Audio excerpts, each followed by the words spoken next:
Tous d'être là pour les webinaires, les rencontres un peu régulières qu'on fait au GT Transition écologique de la UGC. On a réalisé plusieurs webinaires depuis 2024, on va dire. Et puis en 2026, il y en a d'autres à venir. Et aujourd'hui, le webinaire qu'on vous propose, c'est sur le réemploi et la réparation en construction métallique avec deux orateurs de prestige, Pierre Présani et Jean-Pierre Museau. Donc c'est Jean-Pierre qui va commencer, je crois. Oui, Et pour rappeler en quelques mots l'émission, côté recherche, le GT s'intéresse à remettre les prix, notamment transition écologique dans le cadre des RUGC. Et on a une participation forte dans la nouvelle fédération fraîchement montée, puisque le lancement était hier, qui s'appelle Fresque. Et côté enseignement, eh bien, on organise des webinaires comme celui qu'on vous propose aujourd'hui, des ateliers participatifs en ligne sur la place de l'enseignement, enfin de la transition écologique dans les enseignements. Et puis aussi, on organise des journées qui sont en général la veille des RUGC, avec chaque année une thématique différente. Donc cette année, pour les RUGC de Toulouse, c'est sur les géomatériaux. Donc n'hésitez pas aussi à aller voir le programme sur le site de la UGC. Et on a des documents de veille, notamment deux en cours sur les outils ACV et la biodiversité. Voilà, je laisse de suite la place à Jean-Pierre qui va partager son écran et commencer sa présentation. Encore merci Jean-Pierre et Pierre, évidemment, d'avoir accepté notre sollicitation. voilà, bien, merci Marie. Bonjour à tous. Moi, je suis un ancien prof de Polytech Clermont, prof honoraire.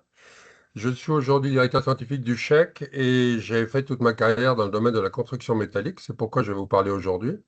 Quant à Pierre, bah, il se présentera tout à l'heure. Lui, il est chez Aptitude et la cerise sur le gâteau, c'est que c'est un de mes anciens étudiants, ce qui fait toujours plaisir.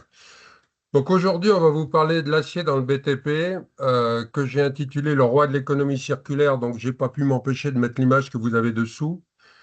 L'acier n'est pas toujours bien traité en France et on va voir un petit peu justement, enfin d'abord que c'est dommage et puis on va voir ses avantages par rapport à l'économie circulaire. Alors j'imagine que vous avez tous déjà vu cette pub là qui a fait pas mal de bruit vers Noël avec le loup et la pub Intermarché. Ce loup, excusez-moi, il a changé sa manière de manger. Il a été admis par après tous les animaux. Mais est-ce que vous savez qu'il existe aussi une version similaire avec un boulon en acier qui vient du recyclage? En fait, vous avez là l'image qui l'annonce. Voilà un petit peu l'idée Ah, les animations viennent pas. Excusez-moi. Voilà l'idée de cette autre publicité. Donc, on a là un petit morceau de bois, un petit morceau de béton. Et puis le petit boulon qui est un petit peu maltraité, sachant que c'est bien dommage parce que quand même ce boulon, bah, il peut être recyclé, il peut être réutilisé dans le futur. Et ça devient aujourd'hui une norme assez importante pour l'acier. Donc l'acier, on sait le recycler à l'infini et il ne perd absolument pas de ses qualités lorsqu'il est recyclé. Voici un exemple de déchet de ferraille, hein. On sait que l'acier, on peut le récupérer facilement, justement parmi les déchets, de fait, entre autres, de ses propriétés magnétiques pour une grande partie d'entre eux. On peut le trier très facilement et c'est actuellement le matériau qui est le plus recyclé au monde. Alors, en France, on recycle à peu près 50% de la partie d'acier, 100% pratiquement pour les poutrelles qui sont utilisées dans le bâtiment et un petit peu moins pour les armatures de béton parce que, bah, il faut les décoller et il faut les récupérer dans le béton.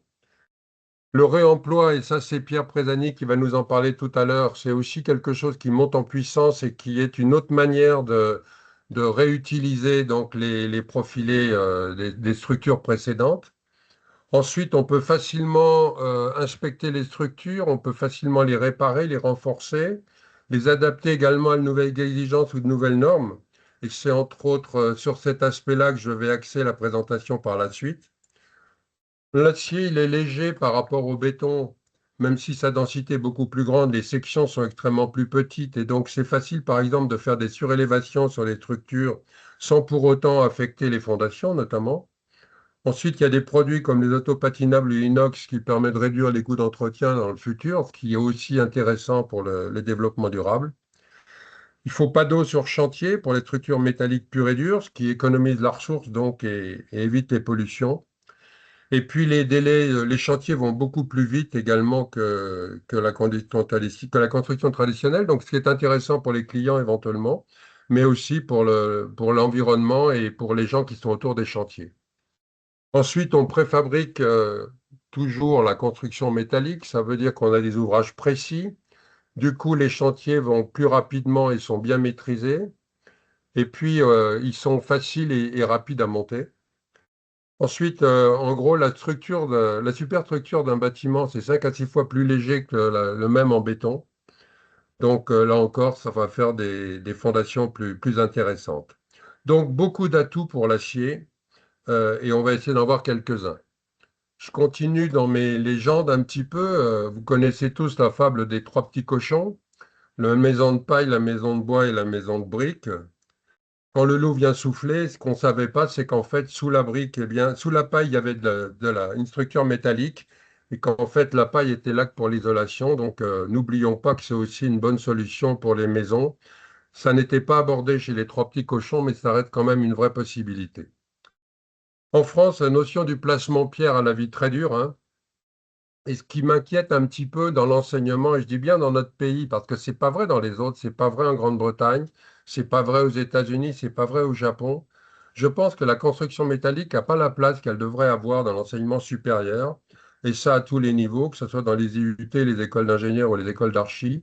Il y a une mauvaise presse historique qui est entretenue, notamment par les gens du béton, et c'est ça qu'on va essayer de casser un petit peu aujourd'hui en montrant quels sont les avantages de la construction métallique. Donc, je vais vous montrer deux exemples qui, à mon sens, sont significatifs de ce qu'on peut faire avec la construction métallique. C'est d'abord le pont du 25 avril à Lisbonne, et ensuite on verra là maintenant du viaduc de Garabi, qui est un ouvrage ancien et donc qui doit être entretenu pour continuer à fonctionner. Et moi, je terminerai par une chaire qu'on vient de créer, une chaire d'enseignement et de recherche entre Clermont-Ferrand et Le Chec, Polytech Clermont et Le Chec, qui s'appelle la chaire FASTUS et qui est destinée à l'entretien des ouvrages métalliques. Ensuite, eh bien, Pierre va vous présenter un chantier exemplaire où vous allez voir qu'on peut déposer l'acier et puis le réutiliser dans d'autres charpentes. Et c'est donc, ça sera lui qui terminera cette présentation. Voici le pont du 25 avril à Lisbonne dans sa version actuelle. Ce pont, il a été construit en 1966. Il se situe ici, vous voyez, le pont du 25 avril. Au départ, il s'appelait le pont Salazar. Et la révolution au Portugal a entraîné son changement de nom. Il date de 1966, sachant que un petit peu, enfin 25 ans après, quand même 24 ans après, on en a fait un autre qui s'appelle le pont Vasco de Gama et qui se trouve ici, qui est lui également très connu. Ce pont, au départ, donc il est sur l'otage d'abord, il a été construit en 1962 et 1966. Il a une portée d'un peu plus d'1 kilomètre entre les pylônes. Et au départ, il était destiné à supporter 4 voies de circulation dans le tablier, 2 dans un sens et 2 dans l'autre. Voici ses caractéristiques dimensionnelles. Donc, 1013 mètres de portée entre appuis, une longueur totale de l'ouvrage de pratiquement 2 km, avec un petit bout de viaduc d'accès du côté nord. Et puis, un viaduc d'accès en béton qu'on voit ici, donc, qui fait que ce pont a une longueur totale de 3 km 200. Au départ, donc, bah, voici sa mise en œuvre, hein. Le tablier entrayé fait 10 mètres de hauteur pour 21 mètres de large. On l'a préfabriqué et amené sur site comme on monte les ouvrages traditionnels, comme on fait d'ailleurs pour le béton aussi avec les voussoirs. Au départ, ce pont il a été conçu pour être capable d'évoluer dans le futur et notamment pour être capable de répondre à l'augmentation du trafic. Vous avez en rouge l'évolution du trafic tel qu'on l'avait imaginé lors de la construction. Et en bleu, vous avez ce qui est réellement. En fait, dès l'instant qu'on ouvre un passage quelque part, ben, ça attire un petit peu les véhicules. C'était un bon moyen pour que de Lisbonne, on puisse descendre vers le sud du Portugal et notamment les plages qui sont au sud. Et donc, le trafic a, comme on le voit, beaucoup plus augmenté qu'on l'avait imaginé au départ. Au départ aussi, on avait imaginé qu'on pourrait faire circuler le train dans le tablier, mais plus tard. Mais il n'empêche qu'on avait donc mis en place déjà sur la rive sud un tunnel, parce qu'on arrive directement sur la berge hein, du côté sud. On a mis en place un tunnel qui permettrait plus tard donc de faire passer le train. Ce qui veut dire que dès le départ, pour la conception, pylônes et fondations sont calculés pour que toutes les charges qui s'ajouteront si on augmente le trafic sur le pont d'une part et si on fait passer le train à l'intérieur, ça soit acceptable. Donc côté nord, ben, on a un viaduc en béton, on l'a aperçu tout à l'heure sur le plan. Il fait un petit peu moins d'1 kilomètre de long. Les portées entre éléments là, sont de l'ordre de 75 mètres. Et comme on le voit, il y a des chevêtres. Alors, j'ai du mal à faire apparaître, mais voilà. Il y a des chevêtres ici qui ont été mis en place dès le départ et qui vont permettre ultérieurement d'installer la voie de chemin de fer qui va permettre de faire circuler le train dans le tablier. Un peu plus tard, donc une vingtaine d'années plus tard, le trafic augmentait déjà et on a supprimé la voie centrale où il y avait la glissière de sécurité pour en faire une voie supplémentaire de manière à augmenter les capacités de trafic de l'ouvrage. Le matin, on avait 2 voies pour rentrer sur Lisbonne, 3 voies pour rentrer sur Lisbonne, pardon, et 2 pour en sortir. Et le soir, l'inverse, 3 pour sortir et 2 pour rentrer. Donc on a ce schéma sur l'image. Et puis, en 1989, on va décider de réaliser la phase finale du projet, c'est-à-dire 6 voies de circulation sur le tablier et de faire circuler le train à l'intérieur. Par contre, au fur et à mesure du temps, les trains se sont alourdis. On a notamment des wagons à double étage maintenant. Par contre, les charges routières, elles sont restées à peu près constantes, c'est-à-dire qu'entre 4 et 6 voies, les charges n'étaient pas beaucoup plus importantes. Mais, les trains notamment, il a fallu renforcer la structure porteuse de l'ouvrage. Ça veut dire pour cela renforcer certains éléments structuraux, renforcer des assemblages et aussi, puisque c'est un pont suspendu, renforcer le système de suspension. On a étudié plusieurs solutions. Vous les avez, il y en a 3 qui ont été étudiées principalement. Je les affiche ici à l'écran. Un haubanage dans la première solution avec des câbles secondaires. La seconde, c'était des câbles secondaires, donc des câbles de suspension secondaire ancrés aux extrémités du tablier. C'est la courbe bleue que vous avez dessus. Ça veut dire qu'on mettait l'extrémité du tablier en compression, bien sûr, pour reprendre les efforts de traction dans le câble. Et finalement, ce qui est retenu, c'est la solution du bas. Ce sont des câbles secondaires, donc qui font toute la longueur de l'ouvrage et qui sont ancrés à proximité des massifs d'ancrage qui étaient déjà présents. Quant au détail de la suspension secondaire, voici la suspension initiale. On a des suspentes tous les 11,50 m. On rajoute donc les câbles supplémentaires qui va se trouver au-dessus du précédent. On aura une suspente tous les 23 mètres et ancrée à l'extrémité. Donc on va avoir ici un déflecteur qui va permettre d'installer le second câble au-dessus du précédent. Pareil ici dans cette zone qui correspond au début de la petite pallée à l'extrémité de l'ouvrage. Et puis je l'ai représenté ici. On voit les ancrages précédents. Donc le gros câble initial, il est ici avec les suspentes rouges donc qui sont toujours évidemment fixées sur l'ouvrage. Et on rajoute pour le câble supérieur, 1/2 permet également de suspendre l'ouvrage sur les câbles. Donc voici le système qui permet de mettre en place le nouveau câble par rapport au câble précédent. Les petites suspentes qui vont permettre d'attacher le tablier à raison d'une suspente sur 2. Voici les massifs d'ancrage. Ils sont positionnés à côté des précédents. Les précédents sont ici. Voici les 2 massifs d'ancrage qui vont être installés. On en a un là pendant la construction. Quant à la plateforme donc, sur laquelle circulent les véhicules automobiles, au départ, on avait 4 voies, donc une voie de 3,75 m, enfin 2 voies de 3,75 m en quelque sorte, puis la position vers la barre de sécurité au milieu, la barrière de sécurité. On passe à 5 voies en 1990, qui sont un petit peu réduites. On passe à 3,20 m de largeur. Et puis, on va élargir la partie roulable de l'ouvrage, comme vous le voyez ici. On va rajouter des éléments de chaque côté de l'ouvrage précédent qui vont être attachés par éclissage sur la structure existante. On rajoute une nouvelle poutre longitudinale. Et vous avez là une photo de cet élément. À la plateforme inférieure, voici la conception initiale de la structure. On a un contreventement régulier sur toute la longueur de l'ouvrage. On va le modifier en rajoutant donc ce qui va permettre de supporter les voies de chemin de fer, des longerons qui vont supporter les voies. Ça nécessite de modifier le contreventement. Et donc en rouge, on a là la nouvelle structure. Et voici une image qui montre effectivement ce nouveau contreventement, les longerons qui supportent les voies, etc. Donc, si on regarde cette plateforme, au départ, elle était constituée, comme on le voit sur cette image. Désolé pour la qualité, mais ça a plus de 25 ans, tout ça. Et donc, voici la situation finale. Donc, on a rajouté des voies supplémentaires, on a rajouté les voies de chemin de fer, donc, et voici l'état final de l'ouvrage. Quant au treillis lui-même, bah, voici la structure initiale au départ avec ces quatre voies. On va modifier donc certains éléments qu'on le voit ici à l'intérieur de l'ouvrage. On a ici le détail d'attache des câbles supplémentaires qui ont été rajoutés et qui permettent de reprendre les éléments supplémentaires, encore une fois. Ici, pour attacher les caténaires, pour pouvoir permettre de faire circuler les trains à l'intérieur.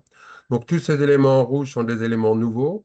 On a aussi des pièces de pont qui sont, elles aussi, plus grosses que les précédentes, et tout ça, on a dû le remplacer. Alors voici, excusez-moi, voici donc en rouge, vous avez sur la longueur de l'ouvrage les éléments qui ont été modifiés. Bon, je les ai représentés toutes, mais le D est le symétrique du C, le E est le symétrique du B. On a dû renforcer tous ces éléments-là pour reprendre les charges supplémentaires apportées par ces nouveaux systèmes de circulation. Au départ, on avait 36 500 tonnes d'acier, on en rajoute 16 500, ce qui est quand même pas négligeable, ça fait 45% de plus. Juste au passage, on a 800 tonnes de boulons à haute résistance. Pour ce qui est du viaduc d'accès, donc on a un petit peu moins de 5000 tonnes. Et dans les câbles de suspension, on a un petit peu moins de 50 méganewtons. Voici une vue de l'ouvrage pendant le renforcement. J'avais eu l'occasion d'aller à Lisbonne à ce moment-là. J'ai eu de la chance, je suis arrivé, il y avait une flèche ici au milieu de l'ouvrage qui était de plus de 3 mètres à l'époque. Et on est monté jusqu'à pratiquement 4 mètres de flèche supplémentaire. En fait, au fur et à mesure qu'on rajoute des éléments, évidemment, on alourdit l'ouvrage, qui le déforme un petit peu. Et là, comme on voit, le câble secondaire n'est pas encore tendu, donc il n'est pas encore dans sa position définitive, donc il ne joue pas encore son rôle. Et donc, on a des déformations, mais qui restent acceptables du fait de la grande souplesse de l'acier. Et voici une image, on sent bien qu'il y a quelque chose qui n'est pas naturel dans la courbure de l'ouvrage. On avait ici une flèche qui était d'un peu plus de 3 mètres. Pour ce qui est du viaduc d'accès, donc on a rajouté des poutres à l'intérieur qui vont permettre de supporter les voies de circulation. Voici une vue de l'intérieur de ces caissons. Là aussi, j'avais eu l'occasion d'aller visiter cet ouvrage pendant la construction. Là, on est en train de lancer les poutres, justement, qui vont permettre de supporter les voies de circulation. Et voici une vue de dessous, avec donc les éléments qui sont posés sur les chevêtres béton qu'on a ici et dont j'ai parlé tout à l'heure au début de la présentation. On lance ce tablier exactement comme on fait un lançage de pont avec un avant-bec, hein, on le voit ici sur cette image, donc qui permet d'amener les voies au niveau du bas du treillis et donc de pouvoir faire circuler le train à l'intérieur. Voici l'ouvrage à peu près terminé du côté des viaducs d'accès. Voici l'ouvrage terminé vu de l'extérieur avec un train qui circule à l'intérieur.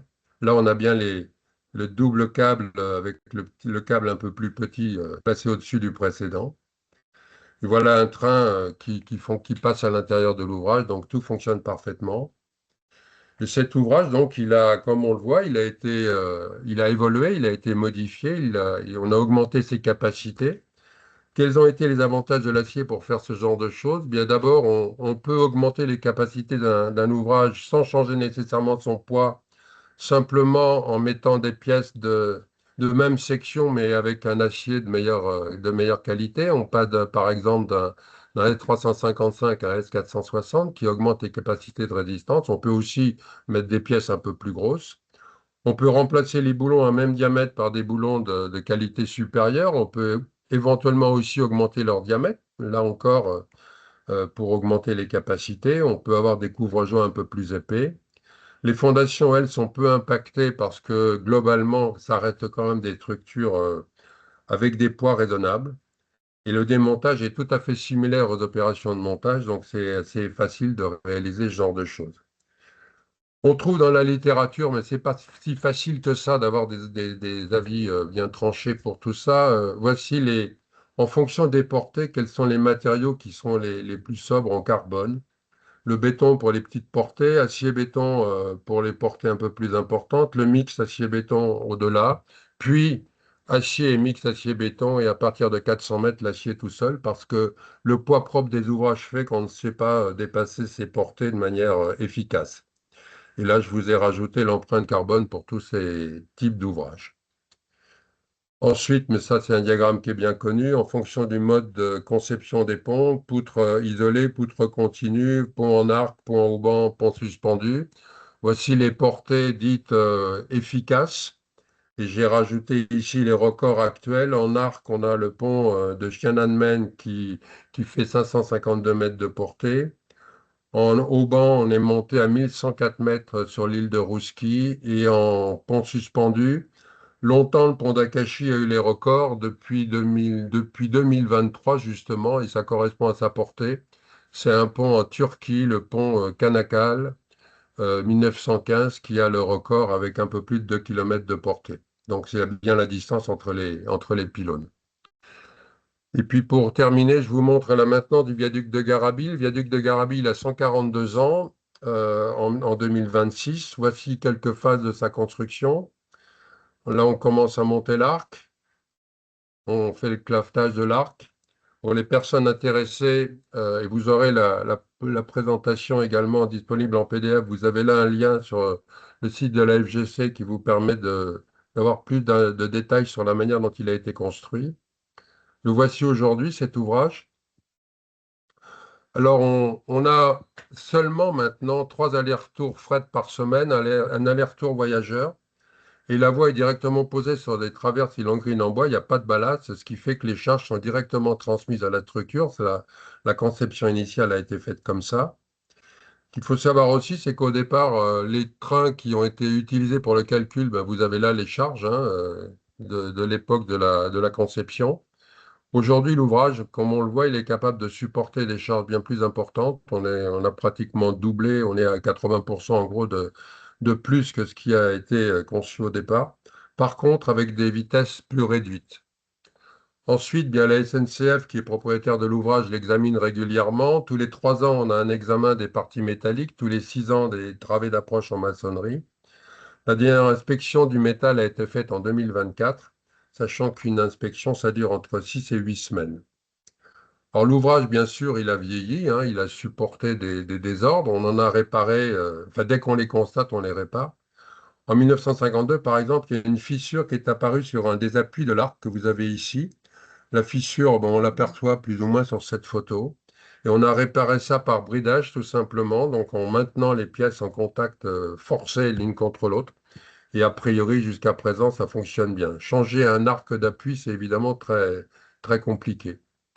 Le tablier a été remis en peinture en 92, l'arc en 93, les piles en 98, donc ça s'est fait progressivement comme on le voit là. La surface de peinture est assez énorme, c'est 52 000 m². En 2009, on a constaté une fissure sur une pièce qu'on a évidemment réparée. Ça a limité un petit peu le trajet pendant ce temps-là. En 2011, on a changé des appareils d'appui qui eux aussi présentaient des fissures. Bon, l'acier, il a plus, comme on l'a vu, hein, il a un âge certain, donc on a tout simplement remplacé les appuis et maintenant ça fonctionne à nouveau très bien. Et plus récemment, en 2024, on a remplacé des longrines et on a remis en peinture la partie sur laquelle circule le train. Et vous avez là les images qui représentent cela. Par contre, on a constaté également des amorts de déconsolidation. Ça veut dire que des rivets prennent un petit peu de jeu par endroit, par exemple, au niveau de contreventement sur pile, par exemple. Et puis, il va falloir évidemment protéger contre la corrosion l'ouvrage. Voici un exemple qui vient d'être fait au viaduc du Vior, où on a donc repeint complètement l'ouvrage. Le viaduc du Vior, ça fait partie des grands viaducs historiques. Lui et Garabi sont tous les deux candidats pour l'inscription à l'UNESCO prochainement. Il va falloir rapidement continuer à faire la protection anti-corrosion. On a vu, alors ça se voit plus ou moins bien sur l'image, on voit ici des traces de corrosion sur ces montants-là. Sur l'image, ça ne se voit pas trop, mais là, on a des apparitions. La couleur, on voit, elle n'est pas tout à fait la même sur ces éléments-là. Il faudrait repeindre l'ouvrage. Le problème, bah, comme vous le savez tous, les finances de l'État français ne sont pas au beau fixe en ce moment. C'est un petit peu compliqué. Et la SNCF tarde un petit peu. Le problème, c'est que plus on tarde, plus ça va coûter cher. Malheureusement, c'est assez exponentiel. Et comme on a dépassé les 30 ans pour le dernier revêtement, il y a effectivement urgence à traiter l'ouvrage. Donc normalement, ben, ça devrait se faire. On attend que le feu vert soit lancé et qu'on ait surtout les moyens de le faire. Pour l'instant, on continue à juger que c'est acceptable. Il faut savoir que ce pont se trouve sur un trajet d'ArcelorMittal à Saint-Chély-d'Apcher où on fabrique des aciers un peu spéciaux. Donc les bobines transitent par ce pont. Et on ne pourrait pas descendre vers le sud parce que la pente des voies est trop importante. Donc, il faut absolument que cet ouvrage continue à fonctionner. Sinon, les bobines seront transportées par camion. Et là, vis-à-vis du développement durable, ce sera vraiment catastrophique. Donc voilà, en deux mots, on a mis en place une chaire entre Clermont et Le Chec pour faire le diagnostic, l'entretien et la réparation des ouvrages métalliques du patrimoine. Voici les objectifs. L'idée, c'est de pouvoir les inspecter, c'est de mettre au point des techniques de décapage et de réparation qui soient efficaces, de mettre au point également des outils de surveillance et de suivi. Donc, les actes de la chaire, étudier l'histoire des ouvrages métalliques, comment caractériser les matériaux utilisés, entre le fer pudelé, la fonte et l'acier, par exemple, faire une évaluation de l'état des structures, et puis toutes les stratégies de réparation et de réemploi. Et là aussi, je vous inviterai, pour ceux qui sont intéressés, à aller voir un webinaire qui a été fait à la FGC sur ce sujet. Voilà, la biblio, mais vous l'aurez sur la présentation. Ça, j'avais rédigé un article avec Antonio Battista sur le pont du 25 avril qui est paru dans la revue Contre-pont métallique de 2002. Je vous conseille également un livre de réhabilitation et glacier de Pierre Angèle qui traite un petit peu toutes les techniques de renforcement, de surélévation, etc., d'extension de manière générale. Ce livre, il n'est pas donné. Sachez qu'il y a également des articles aux techniques de l'ingénieur écrits également par Pierre Angèle qui font un peu la synthèse de tout ça. Et puis d'autres ouvrages, en voici un pour surélever avec le métal. Et en voici d'autres sur le réemploi des matériaux, ce dont on va vous parler Pierre Présani maintenant. Voilà, je te passe la parole, Pierre. J'ai dû déborder un petit peu, toutes mes excuses, mais à toi maintenant. Ok, donc je vais vous partager mon écran.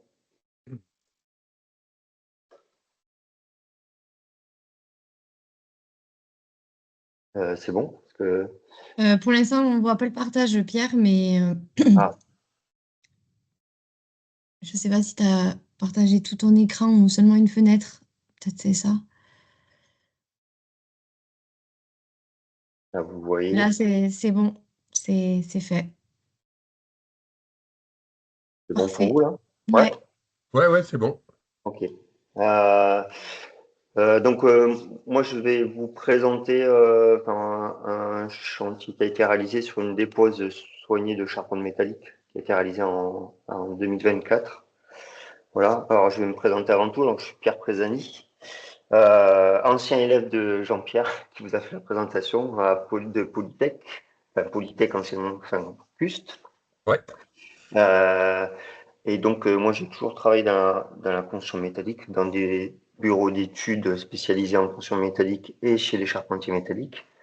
Et donc, et après, j'ai créé un bureau d'études qui s'appelle Aptitude Ingénierie. Et donc, je vais vous présenter un petit peu qui je suis. Et après, je vais aussi vous faire un petit débrief sur les cadres de référence et tout ce qui est normatif par rapport au réemploi des structures métalliques. Et après, je vais vous expliquer dans le détail le projet de Bousbecq. Donc, euh, donc j'ai créé Aptitude Ingénierie, c'est un bureau d'études spécialisé en structures métalliques d'une quinzaine de personnes. Donc, on travaille surtout sur les bâtiments en structure métallique, du neuf. Et depuis quelques années, on s'est intéressé beaucoup à la rénovation des structures métalliques de bâtiments. ce qui m'a amené aussi à m'interroger et à me spécialiser aussi dans le réemploi des structures métalliques. Et en étudiant un petit peu le sujet, j'ai rencontré des acteurs qui étaient aussi intéressés par ce sujet-là. Et en 2023, on a créé, entre plusieurs associés, une entreprise spécialisée dans le réemploi des structures métalliques, qui s'appelle Metamo. Donc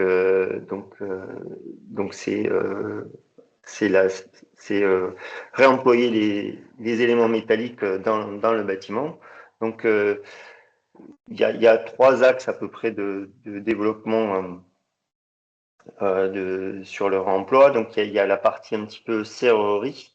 Donc c'est des éléments de serrurerie qu'on réemploie. La partie mobilier urbain qui est développée et il y a la partie qui nous intéresse plutôt charpente métallique. Donc on démonte les structures métalliques pour les remonter, les requalifier et les remettre en activité et suivant les garanties décennales d'aujourd'hui. Donc voilà. Donc Metamo, c'est Metamo. Donc ça, je vous donne des petits exemples de réalisation de Metamo. Donc ça, c'est des garde-corps qui sont réemployés. Voilà. Donc ça, on dirait du neuf, mais c'est bien des éléments de réemploi. Donc ils sont sablés, repeints. Donc ça, c'est voilà. Ça, c'est pareil. C'est des ensembles de garde-corps. On fait aussi du mobilier urbain. Donc, ce que vous pouvez avoir dans le mobilier urbain, on a réutilisé là des éléments d'échafaudage, ce que vous pouvez voir à gauche. Donc là, il y a eu toute une zone d'urbanisation qui utilise ces mobiliers urbains.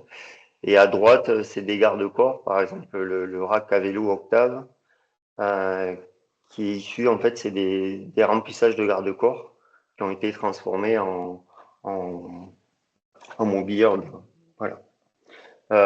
Et aussi, voilà, c'est la charpente. Donc là, ce qu'on peut voir, c'est une charpente qui a été démontée du côté de Toulouse, à Labège, donc qui était sur le tracé du métro là, qui est en construction sur Toulouse, qui était de 2007, qui a dû être démonté et qui a été remonté et réadapté sur un chantier du côté de Nantes pour une ressourcerie. Voilà. Donc c'est complètement faisable. On démonte et on remonte les structures. Voilà. Et donc tout ça dans un cadre un peu bien défini.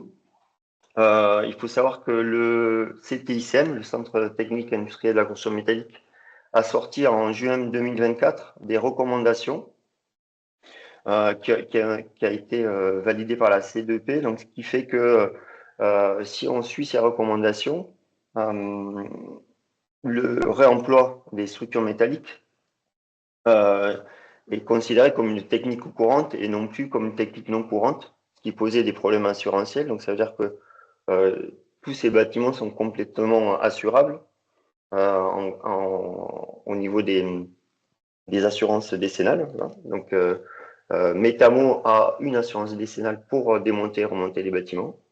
Voilà.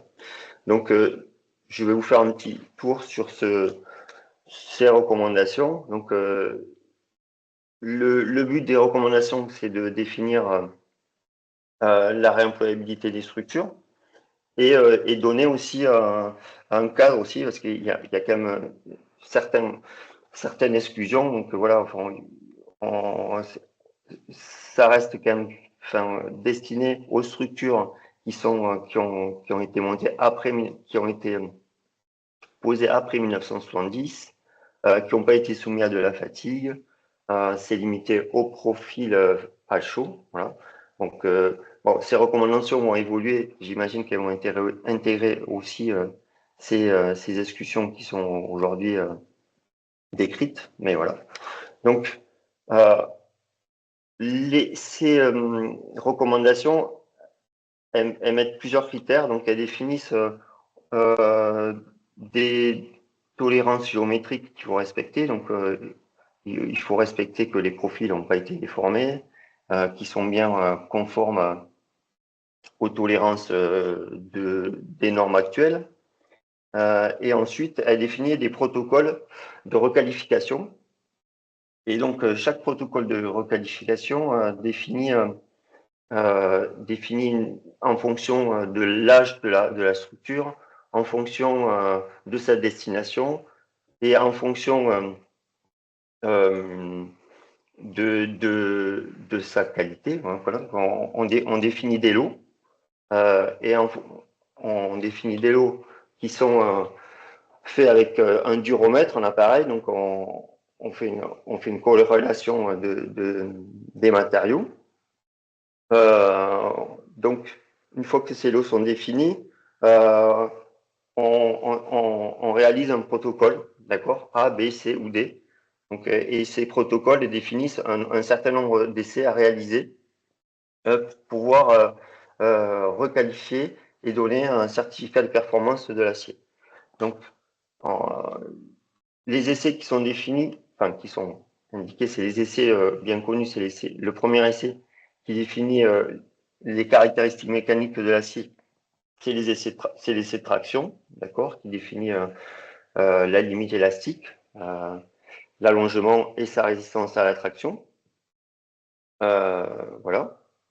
Donc là, on détermine si c'est du S235, S275 ou S355. Ensuite, le deuxième essai qui est demandé, c'est l'essai de Charpy, qui définit la ténacité de l'acier. D'accord? Et ensuite, troisième essai, c'est un essai de spectromètre à émission optique. Et ça, c'est pour trouver les compositions chimiques de chaque acier. Et de là, on définit si la capacité à être galvanisée ou à être soudable. Donc, en gros, Metamo, par exemple, a ces trois essais. Donc, ils ont créé un labo. Bon, on a créé un labo et on réalise ces trois essais conformément aux recommandations du STICEM, ce qui nous permet d'être requalificateur en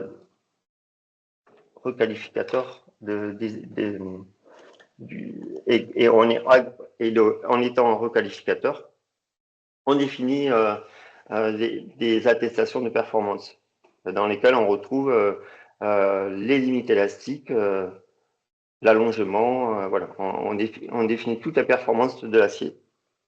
Et ces attestations permettent de remettre dans le circuit de la construction classique les aciers qu'on veut réemployer.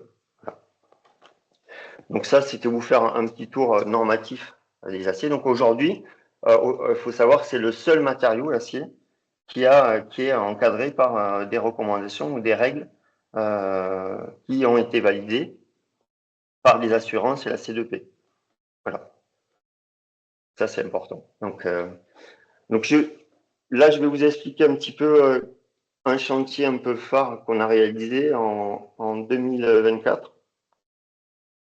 Donc, c'est une usine, c'est une friche industrielle qui se situe à Bousbecque, du côté de Lille, pas très loin de la frontière belge.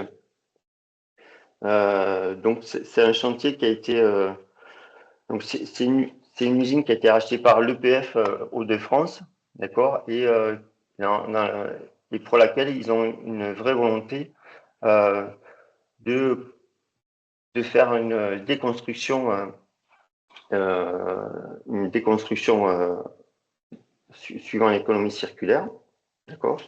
Donc, un appel d'offres a été lancé en 2024 pour la déconstruction. Donc, Metamo s'est associé à un démolisseur pour répondre au marché de la déconstruction du site.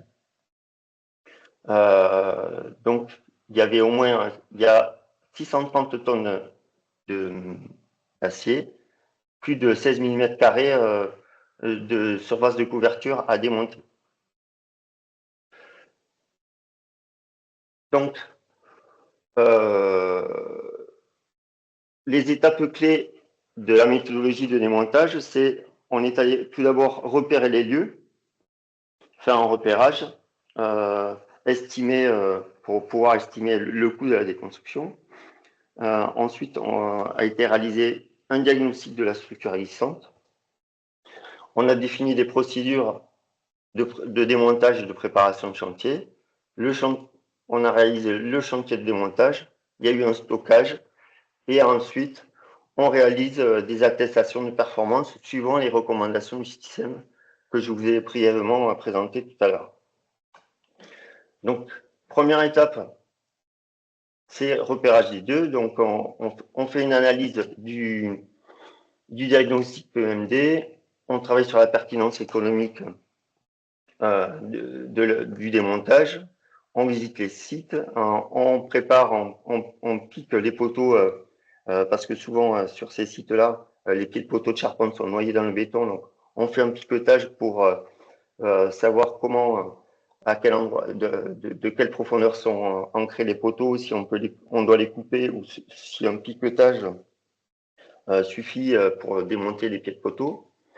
Et on réalise une fiche de diagnostic ressources. Une fois cette étape réalisée, à l'aide d'un scan 3D, on va réaliser un relevé de la structure. Et ce scan 3D nous permet de déterminer, enfin de remodéliser la structure sur un logiciel, voilà, de dessin. Là, en l'occurrence, c'est Tekla. Et de ce logiciel de dessin, on peut faire des calculs aussi de structure. Donc, on détermine sa capacité portante. On réalise des plans, parce que vous pensez bien que sur ce type de bâtiment, on n'a pas récupéré les 2E, donc ça nous permet de créer des plans. Voilà. Et grâce à ces plans, on va pouvoir définir une méthodologie de démontage. Donc, pour la procédure de démontage, ben, on utilise les plans et on fait une nomenclature comme pour faire un montage de charpente. On fait une nomenclature et on numérote pièce par pièce, élément par élément. On crée des plans de repérage. On crée des fiches de traçabilité pièce par pièce. On rédige une notice de démontage avec les règles de chantier qui s'imposent. On définit des besoins matériels et humains sur le chantier. On rédige un PPSPS et on lance le chantier. Donc voilà, avec toutes les contraintes que c'est lié. Donc ensuite, on lance le chantier. Donc sur le chantier, ce que vous pouvez voir en haut à droite de l'écran, c'est le marquage de chantier qu'on a choisi. Là, on avait choisi là, un système d'étiquetage qui était cloué sur chaque pièce. Donc sur chaque pièce, on a cloué un petit repérage et qui nous permet de garder la traçabilité de chaque pièce. Donc il y a un démontage, une liste de démontage, un étiquetage, et on commence à faire des premiers contrôles de visuel sur les éléments qu'on démonte. Voilà. Il faut s'assurer que les aciers n'ont pas été tordus ou lors de la manipulation ou subi des impacts lors de son utilisation.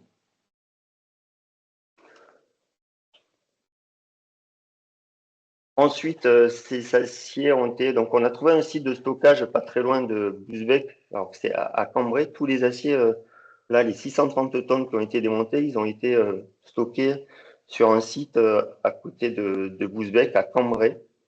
Donc, voilà, il y a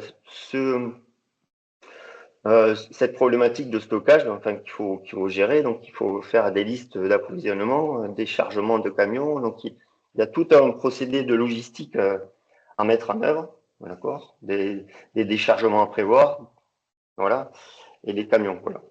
Donc, il faut savoir que cette charpente, elle était destinée ces charpentes, parce que vous avez vu qu'il y avait à peu près 9 bâtiments qui ont été démontés. Certains aciers étaient destinés à la revente barre par barre, et d'autres ont été revendus carrément le bâtiment entier pour remontage.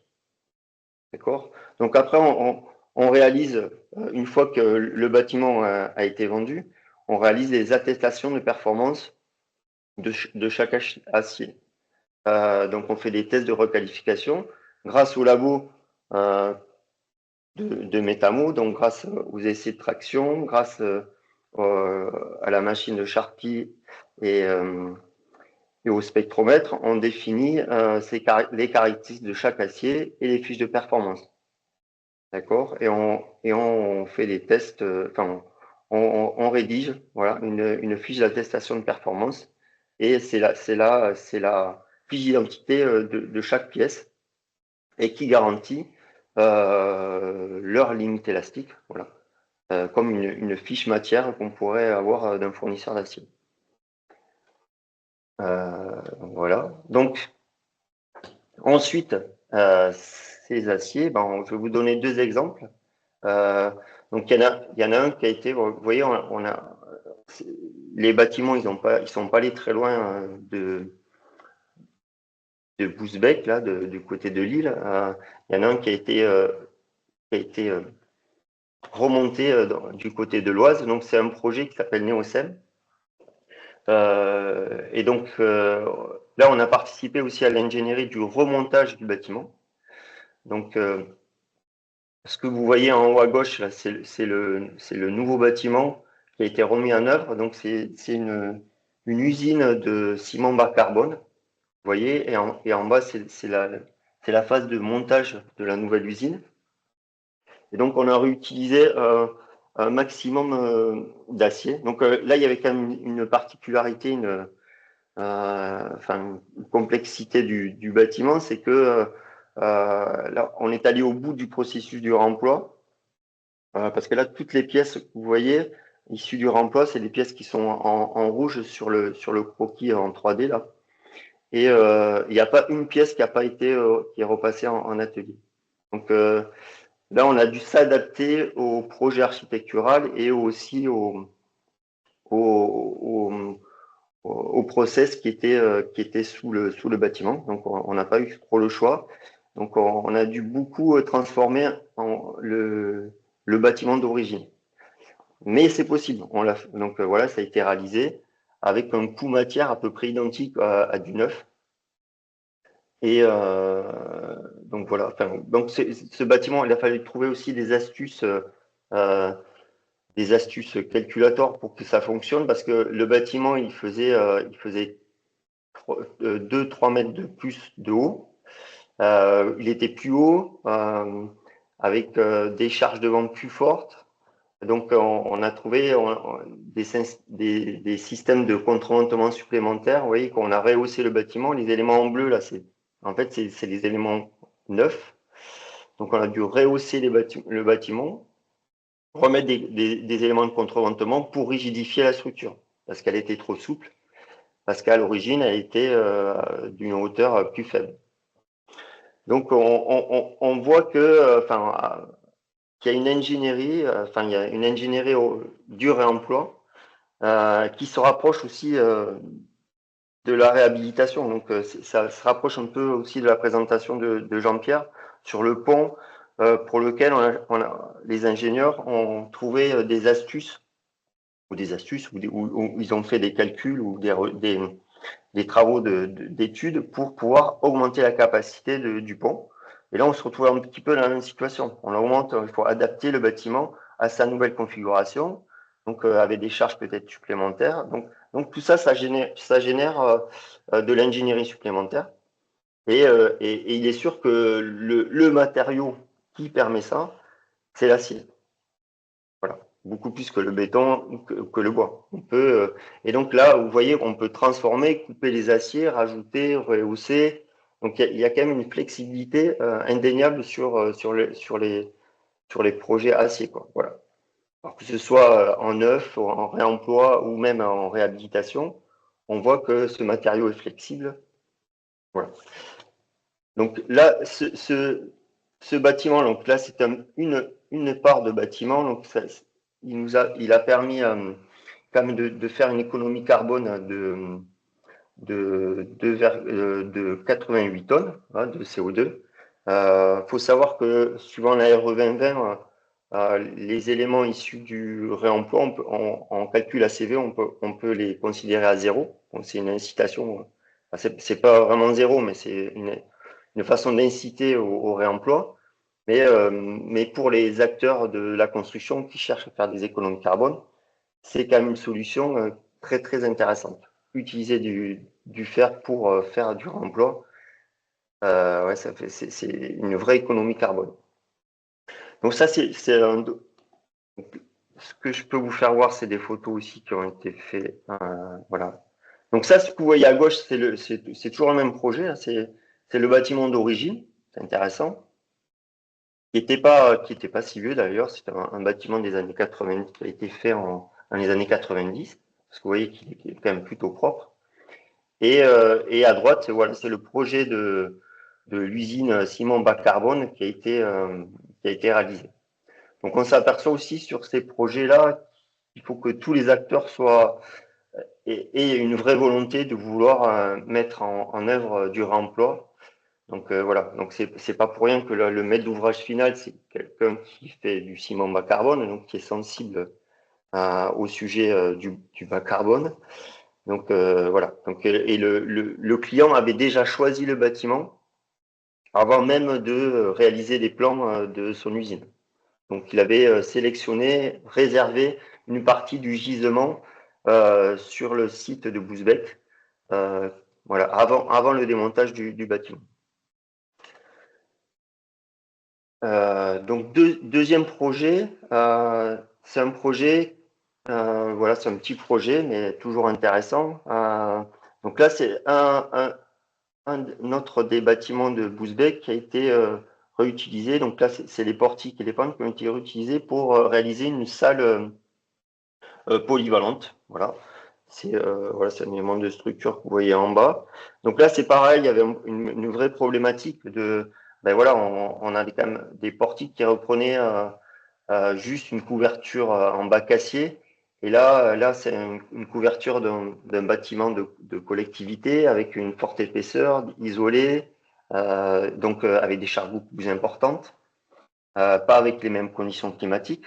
Donc là, vous voyez, il y a toujours des astuces à trouver au niveau ingénierie. Vous voyez qu'il y a une petite poutre treillis au milieu du bâtiment qui a été réalisée, une poutre treillis qui supporte, qui crée un maintien supplémentaire des portiques. Donc, du coup, ça augmente sa capacité portante.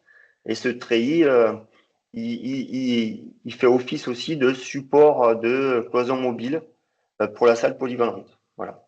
Donc, il faut être un petit peu ingénieux, voilà, pour faire du réemploi ou de la réhabilitation. Il y a ce côté un petit peu ingénieux, trouver des astuces avec le calcul, voilà.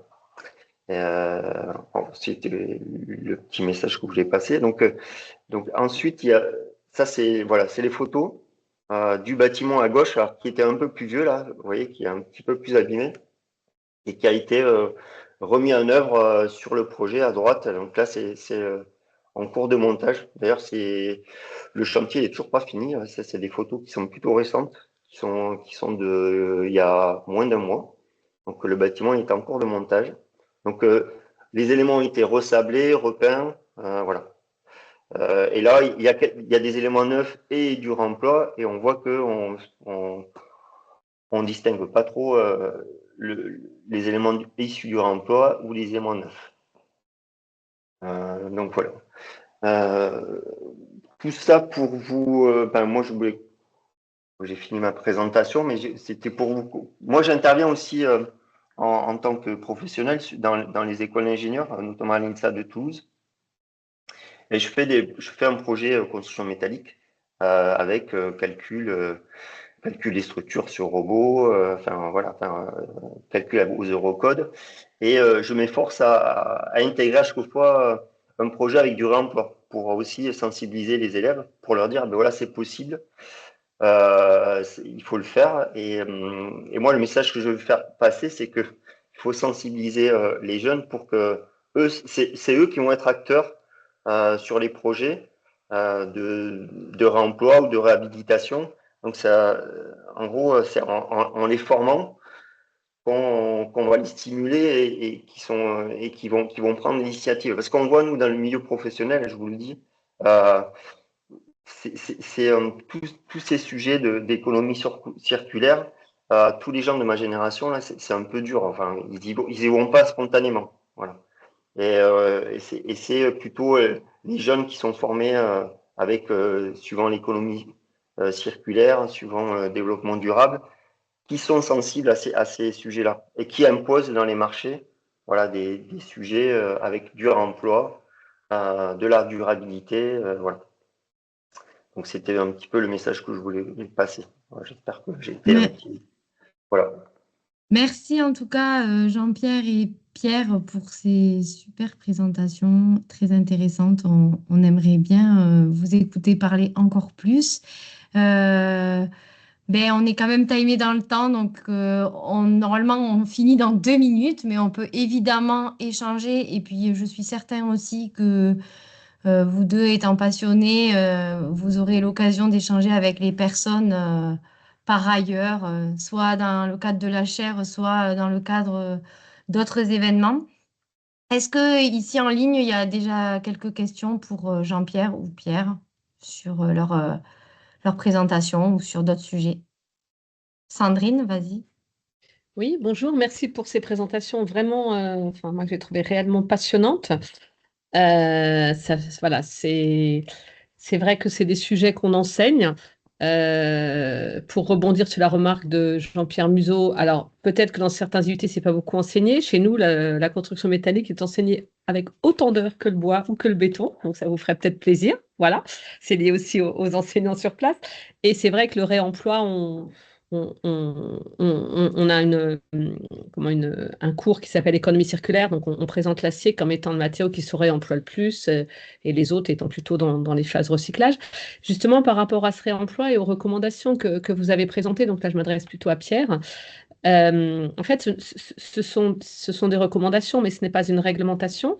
Et de ce fait, comment ça se passe au niveau de l'assurabilité? C'est-à-dire, est-ce que ça fait un surcoût au niveau assurance parce que les recommandations, les essais sont faits, mais derrière, comment se comportent les assurances? La maîtrise d'ouvrage, je pense que c'est elle qui est moteur quand elle demande d'avoir du réemploi, mais derrière, comment ça se passe à ce niveau-là? Ah ben, au niveau, aujourd'hui, c'est des recommandations et je sais, il y a une norme provisoire européenne qui est en cours de rédaction, d'accord, et qui sont, alors les recommandations, elles sont plutôt calquées sur ces normes européennes provisoires donc ça va être des futurs, ils vont faire partie des futurs Eurocodes, donc elles vont faire partir des Eurocodes. Donc, mais ces recommandations, il y a eu un sujet là-dessus, ils les ont appelées recommandations, mais c'était un peu pas trop imposé au départ. Mais ces recommandations, elles ont été validées par la C2P, ce que je vous disais. Donc, ça veut dire que ça, c'est reconnu comme une norme. Donc, et c'est validé par les assurances. Voilà, Donc, c'est les ça. bureaux de contrôle, les assurances. Donc, C'était voilà. ça. Et nous, D'accord. on a été audité, la Métamo, il y a 3 semaines par la SMA BTP, qui est notre assureur. Mhm. Et en gros, enfin, la condition pour être assuré sur les réemplois, c'était de bien respecter les recommandations justicielles. D'accord, elles ont Et été donc, validées en tant que recommandations ouais, professionnelles pouvant se substituer en attente de la ah publication ben, du norme, parce que ce n'est pas le ah, cas de toutes les recommandations. non, non, mais c'est le Je cas. fais, voilà, C'est le je cas. fais le parallèle avec les recommandations Rossi-Béton qui étaient sorties sur le recyclage du béton, où elles n'avaient pas ce statut de pouvoir se substituer, et donc il fallait attendre la norme pour pouvoir Non, le là, c'est le faire cas. sans être embêté, quoi. Là, c'est le D'accord. cas. Là, c'est le cas, c'est elles sont reconnues, elles sont reconnues comme des normes, en fait. Enfin, elles se Complètement. substituent aux normes, quoi, en fait, Elles c'est se ça. substituent aux normes. Il y en a pas. Là, il y en a pas, mais là, elles se substituent aux normes, ouais. Enfin, aux futures normes. Aux futures normes, ouais. Très bien, Mais merci beaucoup. voilà. Bon, Voilà. Merci, c'était important. s'il y a d'autres questions. Ah, on ne nous entend pas. Ah oui, est-ce qu'il y a d'autres questions? Donc, Jean-Patrick, je t'en prie, vas-y. Merci beaucoup, Marie. Merci beaucoup à tous les deux pour votre présentation. C'était vraiment très intéressant. J'avais une question concernant du coup l'indice de performance quand vous disiez donc que vous faites subir des tests hein, à vos aciers pour voir un petit peu ce que Oui. vous pouvez en attendre. Est-ce que du coup vous constatez que vous avez entre guillemets une conservation de la nuance initiale ou est-ce que vous observez entre guillemets un changement de catégorie et est-ce que ça entraîne dans certains cas un peu une problématique de pouvoir être réemployé? Alors, jusqu'à présent, on n'a pas eu de problème de résistance sur les aciers. Tous les aciers qu'on a testés, on est retombé au moins sur euh, en gros, ils appellent ça d'ailleurs la valeur sécuritaire, hein, donc au moins du S235. Ok. D'accord? Et donc, c'est pour ça que les recommandations, et je vous ai parlé de limitation, les recommandations aujourd'hui du TCM, elles se limitent aux bâtiments qui ont été construits après 1970. Parce que, en gros, ils savent que après 1970, tous les aciers qui ont été posés en France respectent une certaine norme. Donc, ouais. Mhm. Mais aujourd'hui, on n'a pas eu de surprise sur les essais de résistance des aciers qu'on a testés, quoi. Il y Ce a qui pas eu fait que de... vous faites en gros combien de tests pour donner une idée sur un chantier, enfin, des chantiers comme Ah, ceux que vous avez sur les présentés? chantiers, donc en gros, mais ça dépend en gros enfin, du protocole sur lequel on tombe, mais en moyenne, on fait des lots de 20 tonnes en fait. On va dire, il y a des poteaux. Donc on dit, ben voilà, IPE 500, des poteaux en IPE 500. On peut faire des lots jusqu'à 20 tonnes. Et sur ces 20 tonnes, on fait trois essais dessus. Je vous donne le protocole, c'est le protocole classique, c'est le protocole A en fait. Voilà. Mais plus le protocole est, voilà, donc plus on a d'inconnus aussi sur l'acier, plus il est ancien, voilà, parce qu'il y a des protocoles différents si c'est des aciers après 1990, avant 1990, si c'est du PRS ou si c'est du profil reconstitué ou du laminé, d'accord? Et donc voilà, le protocole moyen, c'est sur 20 tonnes, on fait 3 essais destructifs. Il faut faire des Merci. lots, mais c'est un peu compliqué. Alors, on essaye aussi de trouver parce que ça augmente tous ces essais, tous ces protocoles, augmente à la sortie le coût de l'acier.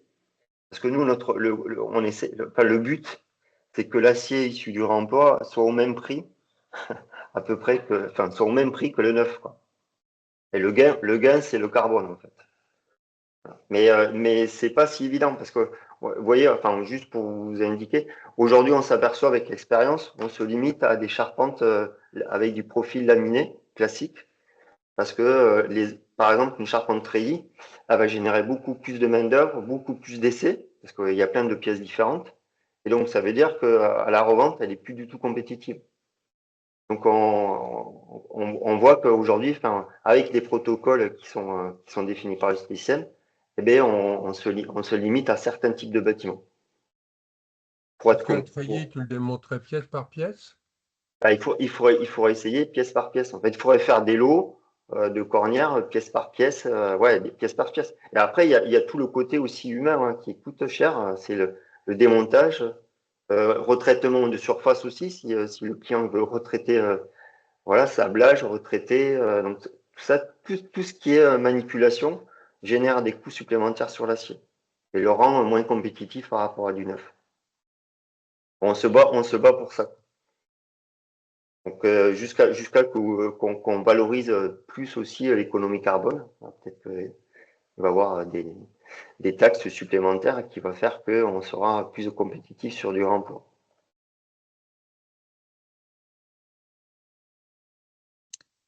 Est-ce qu'il y a d'autres questions? Merci pour ton retour, Pierre. Est-ce qu'il y a d'autres questions? Éventuellement, j'en ai encore une, mais je ne veux pas abuser. Mais vas-y, Jean-Patrick, bien Ok, sûr. merci. C'est un peu une question, vous allez peut-être trouver ça naïf, hein. Est-ce que le fait que ce soit des structures qui a été dimensionnées à l'époque des règles CM66 et qu'aujourd'hui on est à l'Eurocode 3, est-ce que ça a une conséquence? Est-ce qu'il y a des cas de figure où du coup ça restreint l'utilisation? Ou est-ce que Alors, non, il n'y a pas de... alors le fait qu'elle soit qu'elles étaient dimensionnées au CM66 et qu'on les vérifie aux Eurocode 3, si on fait bien notre travail, c'est pas ça qui va faire la différence. Parce que si on sait justifier au CM66, on saura tout à fait bien le dimensionner aux Eurocode 3, parce qu'en plus, on est en plasticité, ainsi de suite. Ben, voilà. Mais ce qui fait la différence, c'est surtout l'évolution des réglementations neige et vent. D'accord? Parce qu'il y a le vent et la neige, il y a des histoires d'accumulation de neige qui apparaissaient pas. Les bâtiments ouverts aussi, en termes de vent, sont plus pénalisants aujourd'hui aux Eurocodes. Voilà. Mais c'est pas l'Eurocode. C'est l'évolution de la cartographie aussi, de la France qui fait que les bâtiments sont plus difficiles à justifier. Et après, il y a aussi surtout, c'est qu'un bâtiment isolé en 1980, il avait 3 centimètres de laine de roche. Aujourd'hui, il en a 25, 30. Donc il y a beaucoup plus de charges permanentes quoi, sur les bâtiments. Donc c'est ça qui fait qu'on doit renforcer les bâtiments. Voilà. Merci beaucoup. Moi, si je peux me permettre, j'ai une petite question pour Jean-Pierre. C'est pas grand-chose, mais quand tu parlais de la peinture sur un ouvrage, type l'ouvrage de Garabi qu'il faudrait refaire, c'est combien de temps de chantier, ça? Repeindre un ouvrage de cette envergure? Je ne sais pas exactement Je sais répondre à pas. ta question, mais déjà, faut le préparer. Enfin, faut faire soit de l'avivage, soit du décapage. Avivage, on a tendance à laisser ce qui était peinture de plomb dessous pour le recouvrir après. Décapage, on enlève tout, on repart à zéro. Et bon, tout ça, ça s'ajoute à la remise en peinture, hein. Mais en durée totale, je ne sais pas. Je l'ai quelque part, c'est sûr, mais je ne l'ai pas en tête et je ne veux pas dire de bêtises. Mais Ouais, c'est alors énorme. oui, oui, j'imagine. Et comme il y avait j'ai plus le nom en tête du pont là où tu as présenté les travaux, enfin une photo des travaux de peinture. Enfin, si tu as l'occasion d'avoir quelques éléments, je trouve que ça a des ordres de grandeur qui sont toujours intéressants à donner aussi aux Oui, oui, étudiants. oui, tout à fait. Tout à fait. Merci. Après, ça dépend combien tu mets de personnes dessus. Tu sais, c'est Oui, compliqué, quoi. oui, oui, oui. Bon, en fait, en mettant, en explicitant un peu, mais ça peut illustrer. Aujourd'hui, Euh, il y a 2 jours, on a eu une réunion avec la SNCF et avec les descendants d'Eiffel qui se bagarrent pour la maintenance du viaduc de Garabi. On a doublé le prix de l'étude. Déjà, on est passé de 500 000 euros à 1 million d'euros simplement pour voir la faisabilité. Et on commence à parler de 50 millions d'euros pour le remettre en état. Et comme on sait tous que la France va pas au mieux sur le plan financier, bah, c'est pas gagné, hein, parce qu'il y a des urgences sur des lignes différentes. Enfin, c'est très compliqué, quoi. Et on le sent pas bien. Ça veut dire que si on maintient pas celui-là, il est emblématique, quoi. Si on parle d'un ouvrage métallique en France, il y a la Tour Eiffel et Garabi. C'est vraiment les deux qui sortent systématiquement. Mais ça coûte cher, quoi. Et c'est le problème de trouver les moyens pour faire ça. Et plus on tarde, plus c'est cher. C'est terrible. mm, Mais je trouverai les ouais. durées. Oui, je vous les donnerai, ça, hein. Non, mais voilà, à l'occasion. Mais en tout cas, vraiment, on va clôturer parce on a déjà dépassé le temps. Merci beaucoup à tous les deux pour tout, hein, pour votre enthousiasme aussi sur le sujet, avoir répondu positivement. Voilà, c'est précieux pour nous, le GT Transition écologique, d'avoir des intervenants de qualité. En tout cas, je pense que la présence en ligne de plein de personnes aujourd'hui était signe que la présentation était très intéressante. Le webinaire a été enregistré, il sera disponible sur la chaîne YouTube de la UGC, mais on pourra aussi le mettre en ligne sur le site. Et si vous voulez faire passer du coup les présentations, Jean-Pierre et Pierre, vous pouvez me les envoyer sous format PDF et on les mettra sur le site du GT Transition écologique. Voilà, et puis il y avait, enfin, je crois qu'il y avait vos coordonnées, donc s'il y a des personnes qui souhaitent vous recontacter, ben, ils n'ont plus qu'à regarder les supports et ils pourront le faire. Au plaisir de se recroiser. Voilà, Jean-Pierre, Pierre, mais aussi tous les autres en ligne. Et on vous souhaite une très, très bonne journée. Au Merci à revoir. Oui, au tous. revoir. Et on vous donne rendez-vous le 3 avril prochain pour le prochain webinaire qui traitera de l'outil CO2ST développé par InfoSimo. Voilà. Merci, au revoir. Au revoir. Merci. Au revoir. Au revoir.